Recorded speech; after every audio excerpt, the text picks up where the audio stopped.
Et je pense, moi, que la mémoire, au bout de 30 ans, elle vous trompe. La mémoire, elle reconstitue des choses qui ne sont pas avérées. Et tous ceux qui ont touché à des enquêtes, tous ceux qui savent comment fonctionne la justice, savent que c'est tout le temps que ça se produit. La journaliste qui me tendait le micro, les journalistes, il y avait nombre de journalistes qui me tendaient les micros, ils ont dit, j'ai dit non, c'est pas vrai, ils ont dit, alors ils ont menti, comme vous là. Et je dis non, ils peuvent se tromper comme les autres. Vous savez, c'est le Cid. Hein. Les rois, tout rois qu'ils sont, ils peuvent se tromper comme les autres hommes. Eh bien, ça, c'est pas des rois, c'est des magistrats et c'est des gendarmes. Ils peuvent se tromper et parfois, ils peuvent être induits en tromperie par vous.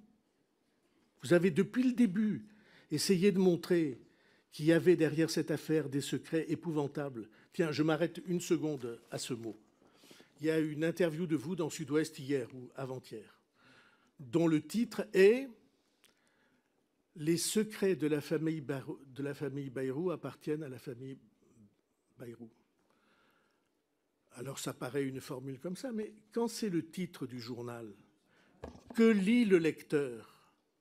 Le lecteur, il dit, c'est une famille qui a des secrets de famille, des secrets qui font que faut pas aller voir ce qu'il y a derrière. C'est ça que vous avez fait. Est-ce que vous l'avez fait innocemment? C'est possible. Mais les dégâts que vous faites sans arrêt dans tout ça, c'est des dégâts que payent pas seulement responsables, mais des personnes, des garçons et des filles, des enfants et des parents. C'est votre méthode. Et pour moi, c'est une méthode qui n'a pas de conscience. Bien évidemment, je ne me livrerai pas à la polémique, à l'outrance dans laquelle, Monsieur le Premier ministre, vous êtes en train de sombrer. Je voudrais juste faire un commentaire. Vous avez dit la mémoire, au bout de 30 ans, elle se trompe. C'est tout à fait possible. Je veux indiquer à notre commission d'enquête que les déclarations du gendarme Hontan sont constantes depuis 30 ans. Depuis 30 ans, je n'en crois rien. Excusez-moi, le gendarme Hontan, il a été entendu pour la première fois il y a 3 mois. Donc excusez-moi de dire ça. Le gendarme Hontan a pu se tromper ou il a pu être trompé. Il a pu être entraîné dans une erreur qui, en l'occurrence, aurait pu, comme toute cette affaire, être destructrice pour moi et pour ceux qui m'entourent. Heureusement, nous avons pu apporter les preuves. Mais je trouve ça, on va maintenant venir sans doute à la troisième phase, c'est-à-dire les décisions de la Chambre de l'instruction, de la Cour d'appel, qui méritent qu'on y vienne. Madame la rapporteure, c'est à vous.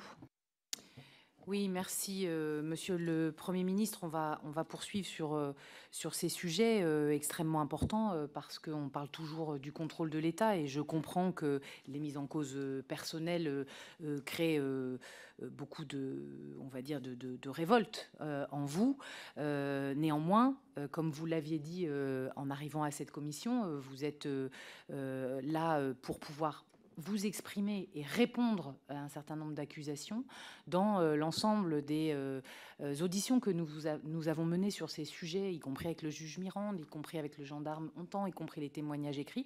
Oui, vous avez été mis en cause, y compris par eux, sur une éventuelle intervention au moment du déferment du père Caricart et sur même une influence ou une intervention potentielle sur la libération, puisque 15 jours après son incarcération, il est libéré et envoyé à Rome à 1400 km.